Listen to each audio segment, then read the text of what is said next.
Film की शुरुआत होती है आर्थर इन्हीं एक्वामैन को दिखाने से। हमें पता चला कि उसकी जिंदगी पूरी तरह से बदल गई है। वो एटलांटिस का राजा बन गया है। उसकी शादी मीरा से हो गई है, जो दूसरे किंगडम की राजा की बेटी है, और अब इनका एक बेटा भी है। अब कहानी शिफ्ट होकर आ जाती है इस मूवी के विलन पर, जिसका नाम ब्लैक मैंटा है। उसके डैड की मौत हो गई थी, पर वो उनके मरने का जिम्मेदार हमेशा से आर्थर को समझता आ रहा है। इसलिए ब्लैक मैंटा आज भी आर्थर से बदला लेने का फैसला करता है। वो अपने लिए खास किस्म का पावरफुल सूट भी बना रहा था और इस बात का भी इंतजार कर रहा था, ये सूट पूरा होने के बाद मैं एक्वामैन से लड़ाई करूँ। इसके बाद हम एक डॉक्टर को देखते हैं जो मरीन साइंटिस्ट भी था, यानी समंदर के नीचे की दुनिया का, और अभी वो एटलांटिस के ऊपर ही रिसर्च कर रहा था। उसकी कोशिश थी कि एटलांटिस को ढूंढकर वहाँ जाए और उसे सबके सामने बाहर दुनिया में ला सके, ताकि वो ये साबित करने में कामयाब हो जाए कि एटलांटिस जैसी दुनिया सच में पाई जाती है। एटलांटिस की इस रिसर्च को लेकर वो साइंटिस्ट एक बार अंटार्कटिका जाते हैं और वहाँ की बर्फ में कोई चीज ढूंढने की कोशिश करने लगते हैं। लेकिन तभी साइंटिस्ट और उनकी टीम पर ऑक्टोपस जैसा कोई मॉन्स्टर हमला कर देता है, क्योंकि उसके बड़े बड़े टेंटिकल्स भी थे। तो इस वजह से साइंटिस्ट अपनी टीम के साथ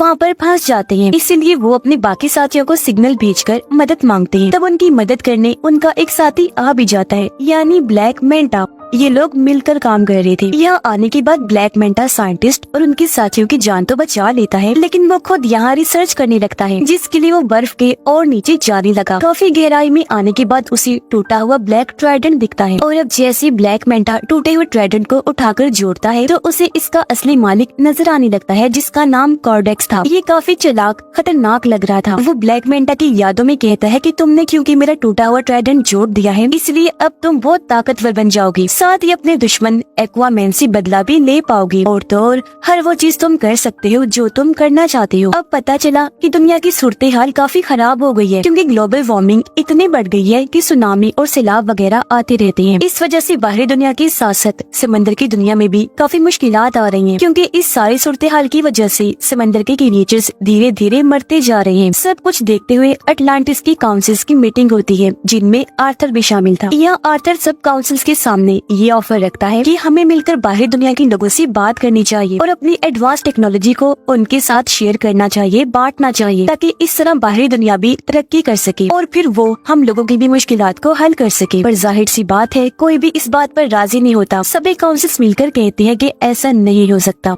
उधर ब्लैक मैंटा का सूट पूरी तरह तैयार हो गया था और अब वो ये चाह रहा था कि मैं किसी तरह अटलांटिस में घुसकर ओरिकेल्कम को चुरा लूं। अब ओरिकेल्कम अटलांटिस किंगडम में पाया जाने वाला एक तरह का मेटल है, जो बिल्कुल पेट्रोल की तरह काम करता है। इसके अलावा भी ओरिकेल्कम के बहुत फायदे हैं। तो अब ओरिकेल्कम को पाने के लिए ब्लैक मैंटा अपनी टीम के साथ अटलांटिस में घुस जाता है और वहाँ पर हमला कर देता है। अब उसकी तबाही को देखकर मीरा उसे रोकने के लिए ब्लैक मैंटा के पास जाती है, पर क्योंकि ये नया पावरफुल सूट पहनकर वो काफी ताकतवर बन गया था, इसीलिए मीरा पर ही हमला करके जख्मी कर देता है, जिससे वो बेहोश हो गई। ब्लैक मैंटा दोबारा से मीरा के पास आया। इससे पहले वो कोई और हमला उस पर करता, यहाँ आर्थर आ जाता है। अपनी वाइफ को बचाने के लिए वो अपने दुश्मन ब्लैक मैंटा से लड़ने लगा और इस तरह इनकी जबरदस्त लड़ाई होने लगती है। लड़ाई के दौरान ब्लैक मैंटा की टीम उसे सिग्नल भेजती है, जिससे वो समझ गया कि मेरी टीम ने ओरिकेल्कम ढूंढ लिया है। इसका मतलब कि अब वो वापस जा सकता है। तो इसीलिए लड़ाई को बीच में ही छोड़कर वो यहाँ से निकल गया। सही सलामत भागने में भी कामयाब हो जाता है। अब मीरा की हालत काफी खराब थी, जहाँ तभी उन दोनों के पास आर्थर की मोम आई। आर्थर की मोम उसे कहती है कि ये बात काफी सोचने वाली है कि अगर ब्लैक मैंटा सच में इधर अटलांटिस में ओरिकेल्कम को ही लेने आया था, तो फिर तो यकीनन कुछ बुरा होने वाला है। तब ये सुनकर आर्थर अपनी मोम से कहता है, तो फिर इस मामले में हमें मेरे भाई ऑर्म की मदद चाहिए होगी। पर क्यों? तो आर्थर जवाब देता है, क्योंकि मेरा भाई ऑर्म अटलांटिस के साथ साथ ओरिकेल्कम के बारे में भी काफी अच्छे से जानता है। वो अटलांटिस की पूरी तारीख के बारे में जानता है। ये सुनकर आर्थर की मोम कहती है, पर ऑर्म तो एक दूसरे किंगडम फिशरमैन की जेल में कैद है, तो फिर भला वो कैसे आ सकता है? जिस पर आर्थर जवाब देता है, मैं खुद फिशरमैन किंगडम जाऊंगा और जेल से ऑर्म को छुड़वा कर ले आऊंगा। उसने ऐसे किया, वो सीधा फिशरमैन की जेल में पहुंचा। जल्दी ऑर्म को ढूंढ भी निकालता है, ऑर्म को लेकर वहाँ से बाहर आ जाता है। पर इससे पहले वो यहाँ से निकलते ऑर्म को फिशरमैन किंगडम के गार्ड्स घेर लेते हैं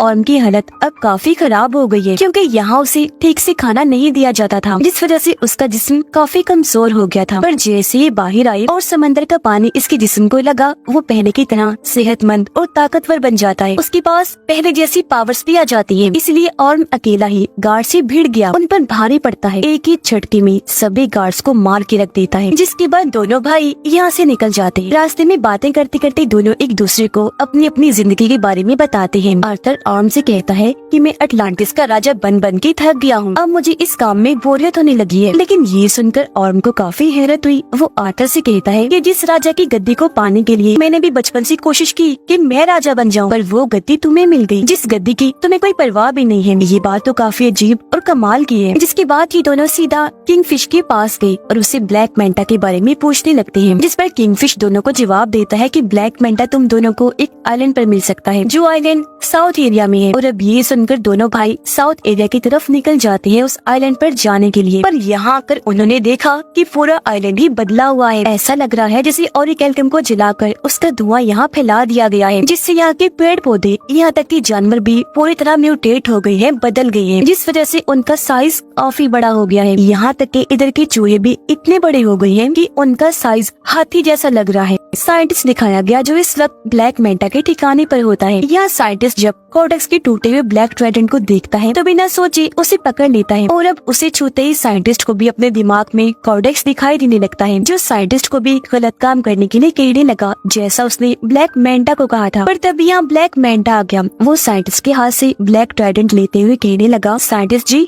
आप जानना चाहती थी ना कि मेरा मकसद क्या है, तो सुनो। मेरा मकसद ये है कि मैं आर्थर और उसके पूरे खानदान को खत्म कर दूं, और अगर ऐसा करने के लिए मुझे किसी शैतान से भी डील करनी पड़ी तो मैं इसके लिए भी राजी हूँ। तभी हमने देखा कि ब्लैक मेंटा के इस ठिकाने को ढूंढते हुए यहाँ आर्थर और ऑर्म भी आ जाते हैं, जो आते ही साइंटिस्ट से मिले। वो क्योंकि समझ गया था कि आर्थर और ऑर्म एटलांटिस से आए हैं, तो वो उन्हें बता ही देता है कि उसका मकसद एटलांटिस को भी बर्बाद करने का है। इसी के साथ साइंटिस्ट दोनों को ब्लैक ट्राइडेंट के बारे में भी बता देता है, और ये भी कि जैसे उसे छुआ जाए ट्राइडेंट के मालिक कोडेक्स की यादें दिखाई देने लगती हैं। इनकी बात चल ही रही थी कि तभी यहाँ ब्लैक मेंटा की टीम के लोग आर्थर और ऑर्म पे हमला कर देते हैं। लेकिन ये दोनों ही भाई मिलकर बहादुरी से उनका मुकाबला करने लगे। ये उनको काफी बुरा मार रही थे कि तभी यहाँ ब्लैक मेंटा आ जाता है, वो भी अपना पूरा सूट पहने हुए, और अब वो इन दोनों से लड़ाई करने लगता है। लेकिन इस बीच ऑर्म गलती से उस ब्लैक ट्राइडेंट को पकड़ लेता है, जिस वजह से उसे भी कोडेक्स की यादें दिखाई देने लगती है। तो ये सब होने की वजह से कुछ देर के लिए ऑर्म का लड़ाई पर से ध्यान हट जाता है, जिसका फायदा उठाकर ब्लैक मेंटा उस पर हमला कर देता है। वो जवाबी हमला ना करने की वजह से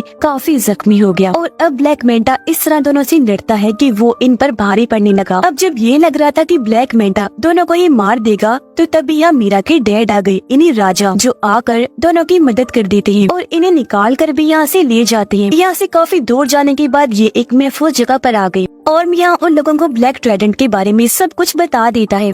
अटलांटिस को ढूंढने वाले आर्थर के डैड थे, उनके पास भी एक ताकतवर ट्राइडेंट था, जो अब उनके बेटे किंग आर्थर के पास है। पर किंग यानी आर्थर के डैड का एक भाई भी था, जो और कोई नहीं बल्कि कोडेक्स ही था, और ये जो ब्लैक ट्राइडेंट है वो उसी ने ही बनाया था। अब जिस तरह आर्थर के डैड किंग अटलांटिस किंगडम को चला रहे थे, वैसे कोडेक्स एक दूसरे किंगडम को चला रहा था, जो कि बिल्कुल ही डार्क किंगडम था, यानी वहाँ खतरनाक क्रिएचर्स, मॉन्स्टर्स रहा करते थे। लेकिन परेशानी तो तब शुरू हुई जब कोडेक्स ने अपना असली रूप दिखाया। असल में कोडेक्स चाहता था कि वो अटलांटिस का ओरिकेल्कम चुराकर और पावरफुल बन जाए। कुछ हद तक वो ऐसा कर भी रहा था, लेकिन उसके ऐसा करने से अटलांटिस और समंदर के बाकी क्रिएचर्स मरते जा रहे थे। साथ ही अटलांटिस के अंदर बीमारियां भी फैल रही थी। अब इस तरह के हालात देखकर किंग आर्थर के डैड कोडेक्स के खिलाफ आकर खड़े हुए और उसे ये सब रोकने का कहते हैं। लेकिन कोडेक्स ताकत के नशे में इस कदर पागल हो गया था कि वो अपने बड़े भाई किंग के साथ ही बगावत पर उतर आया, और ऐसा होने से उन दोनों के बीच जंग छिड़ गई। पर जंग में किंग कोडेक्स को हराकर उसे कैद कर देते हैं। अब वो हमेशा के लिए वहाँ कैद रहे, कभी भी बाहर ना आने पाए। इसके लिए किंग ने अपने खून का इस्तेमाल किया, जिससे हुआ ये कि कोडेक्स जादुई कैद में बंद हो गया, जहाँ से उसका निकल पाना नामुमकिन है। आगे और बताता है कि इस वक्त कोडेक्स यादों के जरिए ब्लैक मेंटा के दिमाग में घुसा हुआ है, क्योंकि वो उसका इस्तेमाल करके आजाद होना चाहता है। ये सब सुनने की बात आर्थर और ऑर्म की मोम भी सारी बात समझ जाती है। वो उन्हें बताने लगी कि हाँ, मैं भी कोडेक्स के बारे में जानती हूँ, और जिस तरह किंग ने अपने खून का इस्तेमाल करके उसे कैद किया था, अब कैद से आजाद होने के लिए उसे किंग की नस्ल के किसी इंसान का खून चाहिए, जब भी कॉर्डेक्स आजाद हो सकता है। मतलब जिनके अंदर किंग का एक खून दौड़ रहा हो। किंग का खून उनकी शाही फैमिली के लोगों में ही हो सकता है।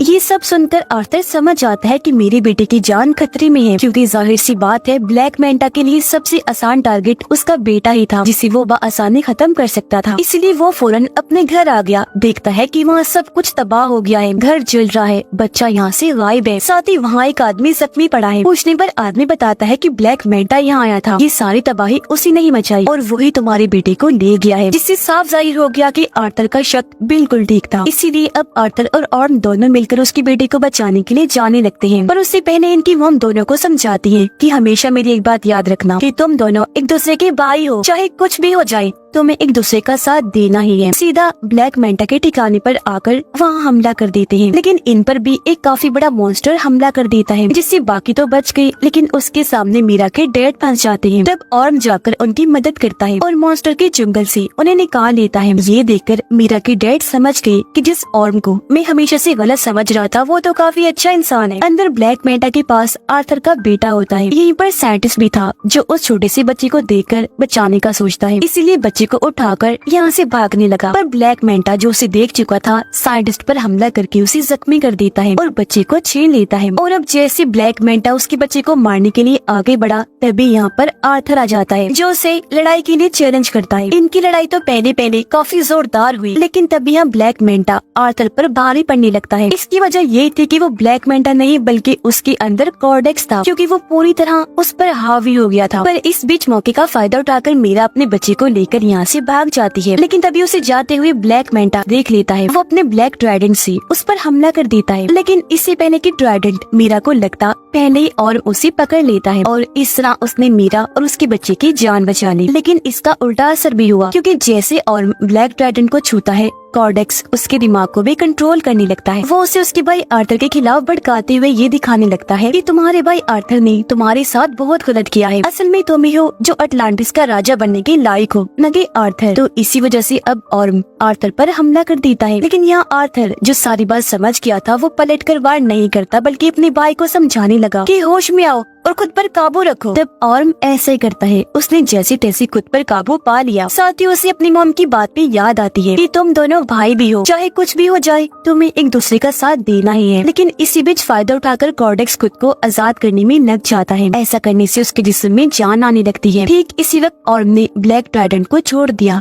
अब तक काफी देर हो गई थी, क्योंकि कॉर्डेक्स खुद को जिंदा करके आजाद हो चुका था। और अब कॉर्डेक्स को अपने सामने देखकर आर्थर उसी के ब्लैक ट्राइडेंट से उस पर हमला कर देता है। पर कॉर्डेक्स आसानी से अपने ब्लैक ट्राइडेंट को पकड़ के आर्थर पर हमला करने की कोशिश करने लगता है। पर उससे पहले ही आर्थर अपने वाली ट्राइडेंट की मदद से उसके ब्लैक ट्राइडेंट को तोड़ता हुआ कॉर्डेक्स को जा लगता है, जिससे आखिरकार वो भी अपने ट्राइडेंट के साथ साथ खत्म हो जाता है। उसके खत्म होते ही पूरी जगह भी तबाह होने लगती है। धीरे धीरे करके ये सारी जगह टूटने लगी थी और तभी इसके नीचे ब्लैक मेंटा दब जाता है। पर उसे मुसीबत में देखकर आर्थर उसके सामने मदद के लिए हाथ बढ़ाता है, पर ब्लैक मेंटा इनकार कर देता है, ये कहकर कि शुक्रिया, मुझे तुम्हारी मदद नहीं चाहिए, तुमसे मदद लेने से अच्छा मैं मरना पसंद करूंगा। तो इसी वजह से ब्लैक मेंटा भी वहीं दबकर मारा जाता है, जबकि आर्थर और उसके बाकी साथी वहाँ से बाहर निकल जाते हैं। यहाँ आर्थर ऑर्म से कहता है कि अब तुम बिल्कुल आजाद हो, तुम्हें अब किसी भी जेल में जाने की जरूरत नहीं पड़ेगी, क्योंकि फिशरमैन की जेल में हम ये कह देंगे कि तुम यहाँ दबकर मारे गए हो और अब तुम यहाँ से जाओ और आजादी से अपनी जिंदगी जियो। ऐसा होने के बाद पूरी तरह अब ऑर्म भी आर्थर को अपना भाई मान लेता है, क्योंकि उनकी गलत फहमियाँ दूर हो गई थी और कहने लगा कि अटलांटिस को जैसे राजा की जरूरत है तुम बिल्कुल वैसे हो, ये किंगडम तुम्हारा ही है। इसके बाद हम देखते हैं कि आर्थर अटलांटिस को दुनिया के सामने ले आता है। बाहरी दुनिया में आकर इस किंगडम के बारे में वो सब कुछ बता देता है। उसने ये भी कहा कि अब से हम अटलांटिस की टेक्नोलॉजी को दुनिया के साथ भी शेयर करेंगे, जिससे होगा ये कि हम साथ में मिलकर दुनिया को मजीद और अच्छा बनाएंगे। आर्थर की जिंदगी ऐसे ही गुजर रही थी, यानी वो अटलांटिस और बाहरी दुनिया दोनों में रहता है। इस फिल्म की कहानी भी यहीं पर खत्म हो जाती है।